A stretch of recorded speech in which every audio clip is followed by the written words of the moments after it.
5월 31일 주일 예배 설교입니다. 오늘은 시편 42편에서 53편을 다룹니다. 다음 주는 54편에서 65편을 다룰 예정이니 주중에 꼭 읽어오시기 바랍니다. 오늘은 시편 51편 6절의 말씀, 주께서는 중심이 진실함을 원하시니를 제목으로 하여 설교하겠습니다. 총 12편의 설교를 크게 세 부분으로 나눌 수 있습니다. 42편에서 44편은 갈급함과 낙심, 절망에 대해서, 45편에서 48편은 세상과 교회를 다스리시는 하나님, 시온과 성전에서 다스리시는 하나님입니다. 49편에서 53편은 죄사함과 하나님을 의지함이라는 그러한 내용입니다. 이 세 편의 내용을 오늘 전반적으로 다 살펴보겠습니다. 첫 번째, 갈급함에 대해서 42편에서 44편의 말씀입니다. 갈급함은 누구에게 있을까요? 모든 사람들에게 있을 수 있겠지만 성경은 특히 좋은 신자에 대해서 말을 합니다. 우리가 욥을 보아서도 그렇고 오늘 42편에서 44편에 나오는 이 주인공들도 그렇습니다. 어느 날 이유 없이 좋은 신자가 은혜를 많이 체험하고 구역장도 해봤고 산기도 광야기도 모든 곳을 다니면서 기도하고 전도하던 사람이 갑자기 어느 날 고난이 찾아와서 죽음의 위협을 당하고 생명을 부지하기 위해 정처 없이 떠돌다가 하나님께 어느 날 기도하는 장면입니다.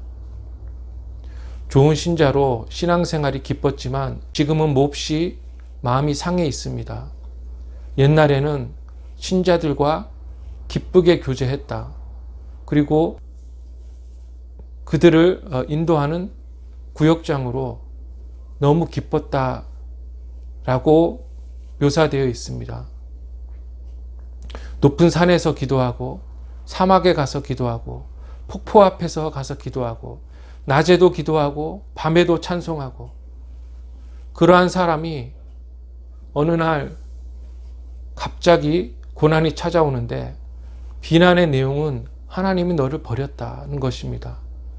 그래서 하나님께 호소하고 하나님을 만나고자 하는 그러한 갈급함이 생긴 것입니다. 그런데 그 갈급함이 변하여서 낙심이 되고 불안한 시인의 모습을 우리가 성경을 통해서 알 수가 있습니다. 42, 43편뿐만 아니라 44편도 마찬가지입니다. 44편은 공동체적으로 한 나라에 대해서 말을 하고 있는데 하나님이 너무 이 민족을 사랑하시고 나라를 사랑하셔서 전쟁에 승리하고 모든 영광을 다 누리는 그러한 나라를 우리가 44편에서 만납니다. 이 나라는 종일 하나님을 자랑하였다라고 8절에서 결론을 냅니다. 그런데 갑자기 상황이 변하여서 적군이 쳐들어오는데 하나님이 우리 군대와 함께 하시지 않으셔서 군대가 패배하고 쫓기고 비난을 받고 완전히 망하는 그러한 경험을 하게 됩니다. 이 나라는 하나님, 우리가 무엇을 잘못했는지 모르겠습니다. 하나님이 우리 마음을 아시잖아요. 우리가 잘못하지 않은 걸 아시는데 왜 이런 고난에 직면하게 하십니까? 그러면서 마지막으로 44편에 그러해도 우리가 종일 주를 위하여 죽임을 당해도 우리는 당신의 구원을 바라고 당신을 찬양하겠습니다라는 표현으로 44편이 끝이 납니다. 이러한 상황 가운데 시편은 이렇게 말을 합니다. 내 영혼아, 내가 어찌하여 낙심하며 내 속에서 불안해하는가. 아주 멋있는 표현이라고 하지 않을 수 없습니다. 내가 나에게 야, 너 왜 내 속에 들어와서 왜 나를 그렇게 불안해하게 하고 낙심하게 하느냐. 나는 그런 존재가 아닌데 왜 네가 왜 나를 내 안에서 그러느냐? 그러지 말고 하나님만 바라보라. 하나님만 소망하라.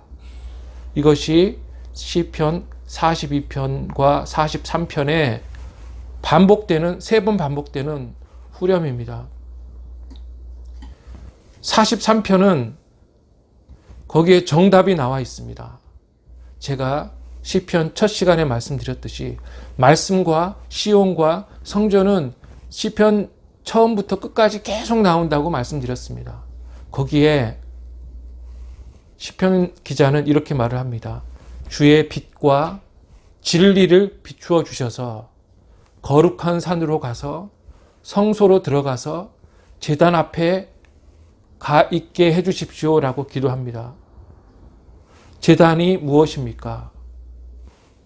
이 제단은 제사 제물이 놓여져 있는 곳입니다.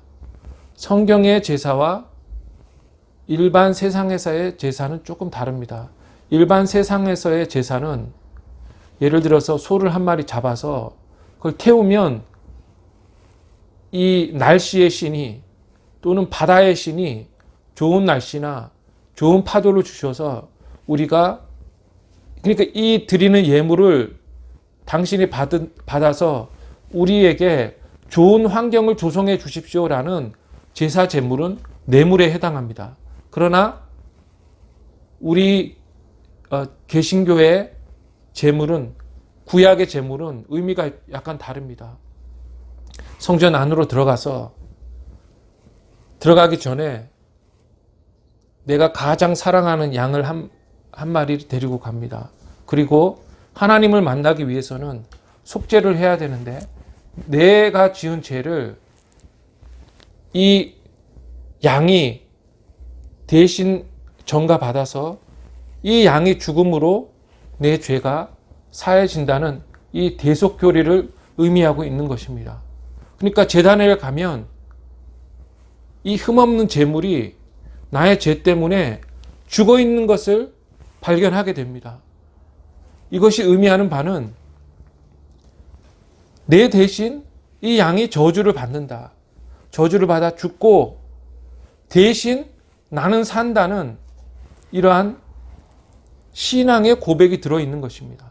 거기에는 정말 멸망하는 존재여야 하는 내 대신 양이 죽는다는 그러한 신앙 고백이 있는 것입니다. 십자가를 생각하면 내가 죽어도 마땅하다. 죄를 생각하면 내가 죽어도 마땅한데 예수님이 우리를 위해서 고난을 받으시고 대속하시는 사랑을 베풀어 주신 것을 생각하면 낙심할 수 있을까요? 불안해할 수 있을까요? 시인은 오히려 제단 앞에 가서 기쁨으로 하나님을 찬양한다고 말을 합니다. 그래서 결론은 불안해하지 말고, 그리고 낙심하지 말라, 절망하지 말라. 그 시온산을 생각하고 성소를 생각하고 그 제단을 생각해 봐라. 은혜가 넘칠 것이다 라는 말씀을 하고 있는 것입니다. 이것이 42편에서 44편까지의 내용입니다. 그 다음 45편에서 48편으로 넘어가면 시온과 거기 세우신 왕을 찬양하고 있고, 45편이 그렇습니다. 45편은 하나님이 세우신 왕을 찬양하고, 47편은 하나님이 우주의 왕이시라는 것을 노래하고 있습니다. 45편은 이스라엘 왕이 진리와 공의와 온유로 이 나라를 다스리는 것을 찬양하고 있는 것입니다. 하나님은 우주를 다스리시는 우주의 왕이실 뿐만 아니라 왕을 택하셔서 그 왕으로 하여금 백성을 다스리시는 그러한 왕이신 분이십니다. 하나님이 왕이시라는 말의 의미는 무엇입니까? 그것은 하나님이 절대 주권을 가지고 계시다는 것이고, 그의 백성인 우리는 절대적으로 순종하고 그를 절대적으로 믿고 의지해야 된다는 것입니다. 우주는 하나님의 말씀에 절대 순종하고 있습니다. 온 세상 만민도 그래 해야 합니다. 46편과 48편은 이 다스리시는 하나님의 시온을 노래하고 있는 시편입니다. 그래서 46편은 하나님이 하나님의 성에서 그의 백성과 함께 계심으로 두려워하지 말고 기뻐하고 즐거워하라는 내용입니다. 그러면 시온이 뜻하는 바가 무엇일까요? 이것을 오늘 이 본문들을 통해서 세 가지로 요약해 볼 수가 있겠습니다. 첫째는 시온은 난공불락의 요새입니다. 시온을 정복한 사람은 다윗입니다.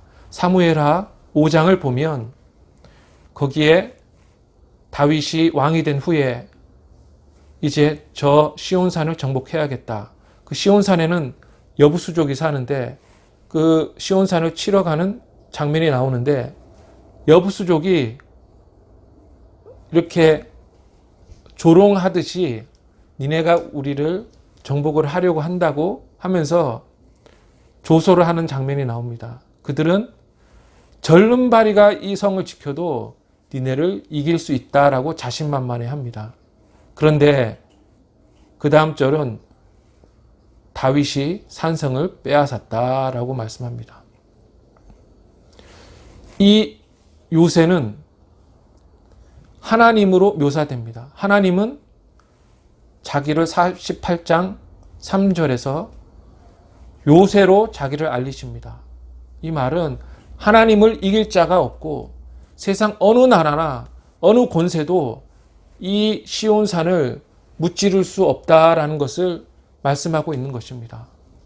거기서 하나님은 온 우주 만물을 다스리시는 것이고 그는 항상 승리하십니다. 둘째는 한 시내가 있어 나뉘어 흘러라고 46편에서 말씀합니다. 창세기 2장을 보면 에덴에서 큰 강이 발원하여 네 강으로 나뉘어 흘렀다라고 되어 있습니다. 그리고 그 네 강의 특징과 이름들이 나와 있는데 그 강들이 시온에서 네 줄기로 나눠져 있는 이 강이 세상 끝까지 가서 세상 전체를 적셨다고 되어 있고 그래서 그 물을 모든 생물에게 공급한다고 되어 있습니다. 계시록 마지막 장에 보면 22장 1, 2절에 생명수의 강이 보좌에서 나와서 길 가운데로 흐르고 그 길가 양쪽에는 생명나무가 심겨져 있고 12가지 열매를 매달 맺는다라고 기록되어 있습니다. 이 생명수는 그리고 이 시내에서 나오는 이 물은 온 세상을 적시고 온 세상에게 생명을 공급하는 그러한 물인 것입니다. 시온에서 이러한 물이 흘러나오는데 그 물은 셋째로 그 물은 빛과 진리인 것입니다. 이 빛은 그냥 빛이 아니고 하나님의 영광의 광채입니다. 하나님의 영광의 빛이 온 세상에 비치고 말씀이 이 시온에서 나온다는 것입니다. 그래서 이사야서 2장 3절에는 율법이 시온에서 나올 것이요 라고 말씀합니다. 우리가 좋아하는 찬송 중에도 율법이 시온에서 나오고 이런 찬송이 있습니다. 진리와 은혜가 시온에서 나와서 모든 백성 가운데 퍼지고 그 빛을 보고 사람들은 다스림을 받고 그리고 그 안에서 기뻐하는 것입니다. 그래서 이 시온이라는 것은 온 땅과 백성을 다스리시는 하나님의 신비한 방식인 것입니다. 이 방식으로 인해서 드러나는 하나님의 성품과 또 모든 백성이 기뻐하는 그 기쁨을 묘사하고 있는 단어가 바로 인자와 공의와 정의입니다. 인자는 저 왕이 우리를 너무 사랑하시는구나. 그것을 느껴서 모든 백성이 감동하고 기쁨을 얻는 것이고 공의는 하나님의 법이 올바로 이 땅에서 다스려지고 있고 지켜지고 있고 이것을 통해서 하나님이 영광 받으시는구나.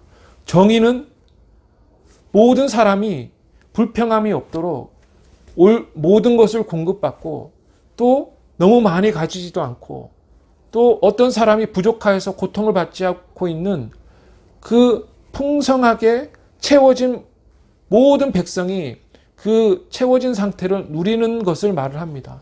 그래서 인자와 공의와 정의는 시온의 다스리심을 받는 모든 사람들과 또한 하나님의 그 특징을 묘사하는 단어인 것입니다. 그래서 우리는 어떻게 해야 됩니까? 48장 12절 13절에 보면 거기에 놀라운 말씀이 있습니다. 시온을 돌면서 둘러보고 망대를 세어보고 성벽을 자세히 살펴보고 궁전을 살펴서 결국에 무엇을 하라고 합니까? 후대에 전하라. 모든 신자의 사명이 이것입니다. 시온을 둘러보고 돌고 망대를 세어보고 자세히 살피고 궁전을 살펴서 믿지 않는 사람에게 그것을 말해주고 또 우리 아들, 딸들에게 말을 해주고 이게 끊기면 그 다음 세대가 고생을 하는 것입니다. 말씀이 없어서 말씀을 그 원해도 찾을 수 없는 그러한 고통이 있는 것입니다. 그런데 여기서 이제 세 번째 49편에서 53편의 내용으로 가보겠습니다. 이 시편들에는 죄와 또한 믿음에 관한 내용이 있습니다. 먼저 죄에 대해서 제가 설명을 해보겠습니다. 가장 죄에 대해서 잘 설명하는 단어가 성경 전체를 통해서 죄를 가장 잘 설명하는 이 시편이 바로 51편입니다. 시편에 죄라는 말이 계속 반복이 되고 한 절에도 3-4번 반복이 되는데 이 한국말로는 다 죄악인데 원문에는 3가지 다른 단어가 계속 번갈아 가면서 사용되는 것을 알 수가 있습니다. 그 3 단어의 내용은 바로 이것입니다. 첫째는 관역을 빗나가다는 뜻입니다. 하나님이 원하신 그 관역이 있습니다. 일부러 우리가 그 관역을 향하지 않건 관역을 향했으나 중앙에 맞추지 못하건 우리가 그 목표를 맞추지 못하고 있다는 것입니다. 두 번째는 구부러지다라는 것입니다. 그것은 정직하지 못하거나 옳지 못한 것을 뜻하지만 참된 것보다는 거짓된 것을 좋아하고 진리보다는 악한 것을 좋아하고 좋은 것보다는 사악한 것에 끌리는 꾸부정한 마음인 것입니다. 마치 좋은 것은 좋아하지 않고 나쁜 것이 일어나면 막 들고 일어나고 마음에 분노가 끓는 이상한 상태, 하나님이 원하지 않는 그러한 상태가 꾸부정한 상태라는 것입니다. 세 번째는 반역하다라는 것입니다. 이 반역이라는 말이 죄로 계속 반복됩니다. 하나님의 통치를 거스르고 그냥 하나님을 싫어하는 것입니다. 아까 말씀드렸다시피 왕에게 절대적으로 순종하고 모든 우리의 삶과 또한 안전에 대해서 그 왕을 의지하고 믿을 의무가 그 백성에게 있는데 그 왕을 싫어하고 왕의 말에 순종하지 않고 왕을 의지도 하지도 않아서 그 왕을 떠나서 다른 왕의 통치 아래 들어가는 것이 반역하다는 것의 의미입니다. 바로 죄가 이 3가지를 담고 있습니다. 관역을 빗나가는 것, 꾸부정한 것, 그리고 하나님께 반역하는 것. 이것이 죄인데 성경 전체에서 이 3가지를 생각하면 죄는 죄가 무엇이구나 우리가 알 수 있어야 되는 것입니다. 그런데 이 죄의 특징이 3가지가 있습니다. 제가 오늘 뭐의 특징 3가지, 뭐의 특징 3가지 이런 것을 계속 반복을 하고 있는데 이것을 기록하고 잘 머리에 기억하여 살면서 이것을 상기할 때 여러분에게 큰 유익이 있을 것이라고 생각이 됩니다. 그래서 죄의 특징 3가지에 대해서 말하자면 첫 번째는 모든 사람이 태어나면서 죄인이라는 것입니다. 그래서 51편에 보면 우리가 모태에서부터 잉태될 때부터 날 때부터 죄를 짓고 죄인이라고 되어 합니다. 53편 3절에는 선을 행하는 자 없으니 하나도 없다고 되어 있습니다. 죄의 특징 첫 번째는 나면서부터 모든 인간은 죄인이라는 것입니다. 두 번째는 죄는 그 죄 자체에다가 그 죄의 대상만큼을 곱한 것이 그 죄의 심각한 정도라는 것입니다. 예를 들어서 한 말씀 드려보겠습니다. 친구가 있는데 물을 이렇게 엎었습니다. 제가 감옥 안 가도 되겠죠? 친구랑 장난하다가 칼로 이렇게 휘둘러서 친구가 맞을 뻔했는데 맞지는 않았습니다. 그래도 감옥까지는 안 가고 뭐 친구가 고소를 하면은 그럴 수 있겠지만 그렇게 큰 문제가 아닌데, 예를 들어서 대상이 다르다고 한번 생각을 해봅시다. 물을 황제 머리에 잘못해서 이 컵베어러, 이 버틀러가 잘못해서 끼얹었다고 생각해보면 그 사람은 징역 몇 년이거나 사형일 것입니다. 좀 더 심각하게 생각을 해서 칼을 잘못해서 황제 앞에서 휘둘렀는데 황제는 죽지 않고 이 사람이 이제 잡혀서 재판을 받는다면 최소 이 사람은 사형일 것입니다. 그 죄의 중함과 그리고 그 죄의 대상이 어떠한 존재인가를 곱해가지고 그 형벌이 결정되는 것입니다. 그런데 인간은 무한하신 하나님의 그 말씀을 거역하고 반역하고 그 말씀에 대해서 항상 저항하고 구부러지고 그러한 자들이기 때문에 태어나면서 죄인인 우리 모두는 무조건 영원한 벌을 받아야 되는 것입니다. 왜 그렇습니까? 하나님이 무한하신 분이고 전능하신 분이고 너무 크신 분이기 때문에 그렇습니다. 그래서 죄의 특징 세 번째가 필요한 것입니다. 시편 49편에 보면 거기에 재물을 많이 쌓으려고 하는 사람에 대한 그러한 비판이 나와 있습니다. 돈을 아무리 많이 가져도 너는 아무 죄도 용서받지 못한다. 그 재물을 하나님께 드린다고 하나님이 너의 죄를 용서해 주실 것 같으냐? 하나님은 무한하시고 영원하신 분이신데 그분에 대한 죄는 어떠한 것도 갚아지지가 않는다는 것입니다. 그래서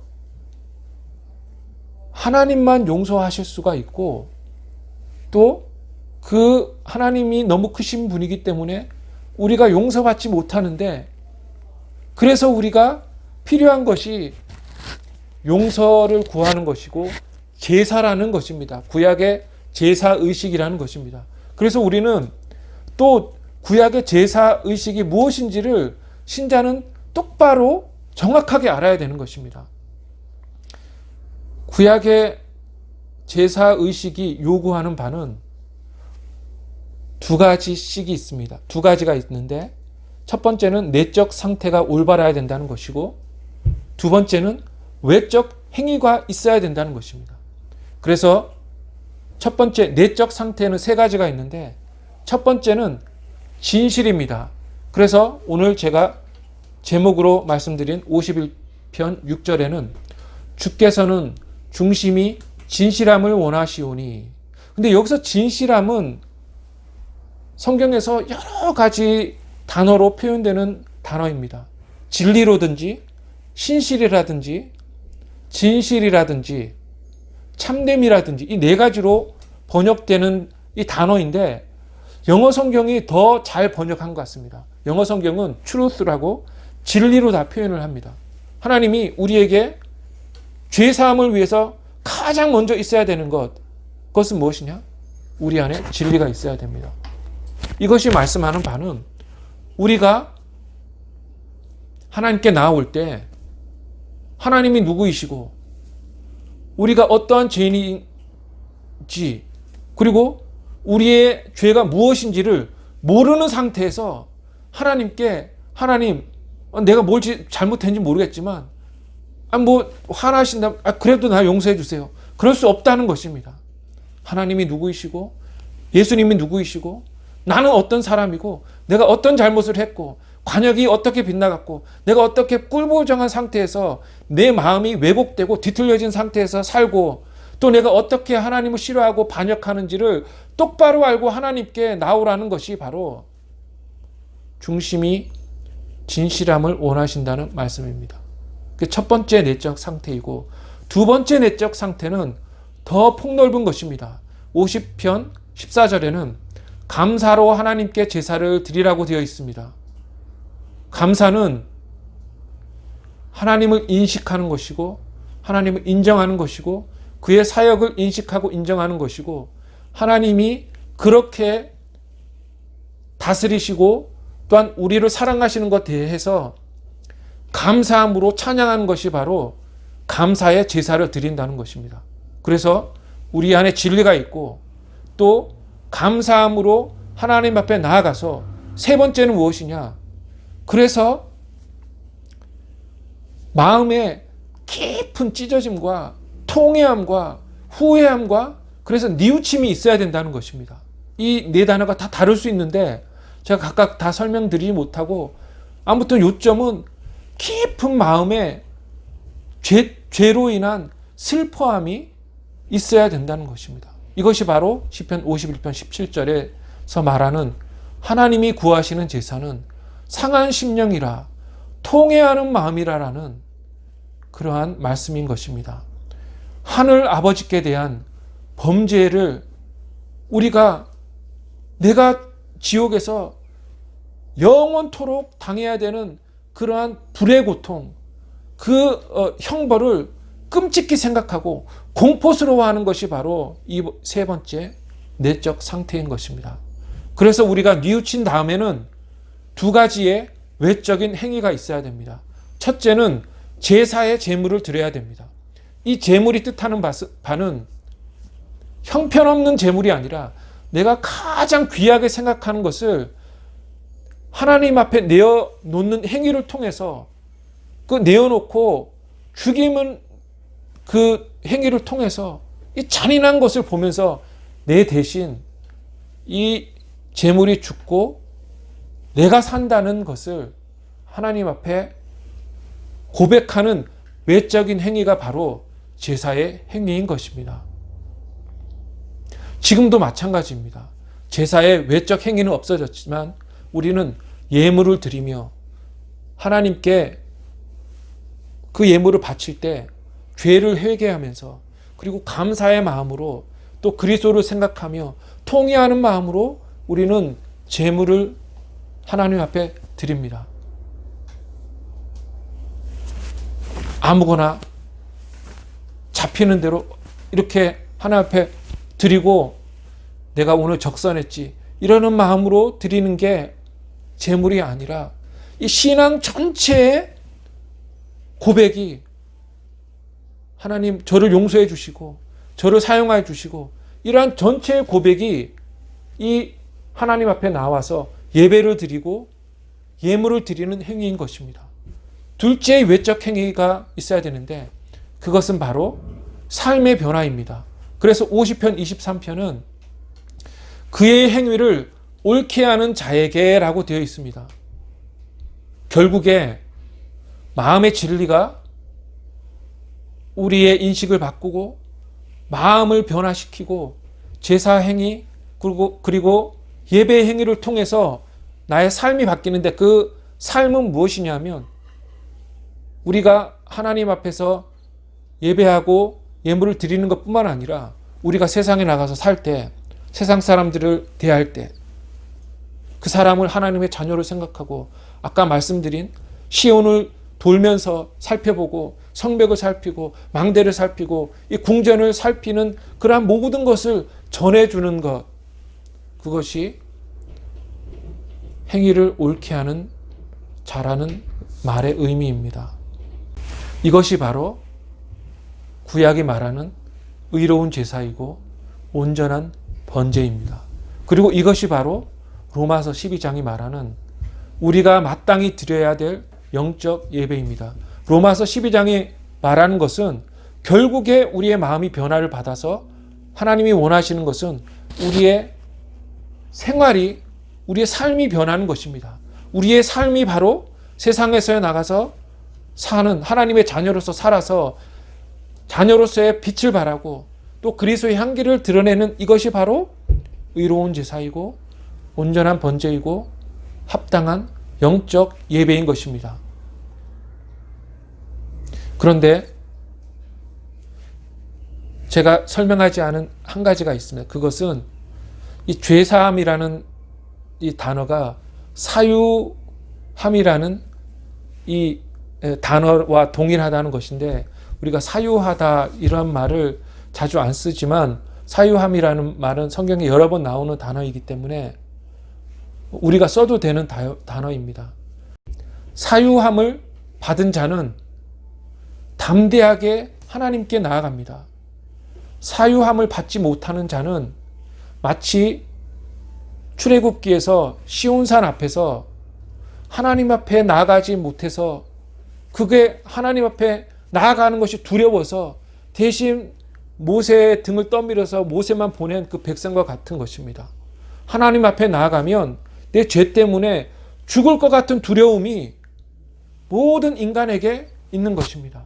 그러나 사유함에 대한 확신이 있는 사람은 담대하게 하나님 앞에 나아가고 그 시온성 위로 올라가고 또 그 성소로 들어가서 그 마당을 지나 성소와 지성소 안으로 들어가는 것입니다. 이 말은 우리가 기도를 통해서 하나님과 교통하고 하나님의 그 성품을 깨닫고 이 모든 삶 전체에서 하나님이 우리와 함께 하심을 깨닫는 그러한 자들이라는 것입니다.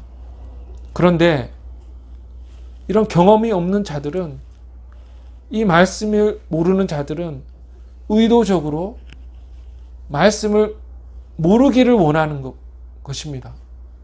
그 말씀을 알게 되면 그 좌절과 괴로움과 공포는 이루 말할 수 없는 것입니다.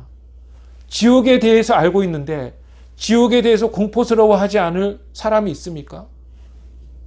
그렇지 않다면 오히려 그 지옥을 의도적으로 무시하는 사람이겠죠. 그러면서 이 세상에서 끊임없는 그러한 고통 속에서 죄책감에, 그리고 죄가 주는 이러한 찌름에 우리가 고통을 받고 사는 것입니다. 그래서 결론적으로 우리는 신자입니다. 그리고 어떤 신자들은 많은 그러한 은혜를 경험하고 기쁨을 경험한 자들입니다.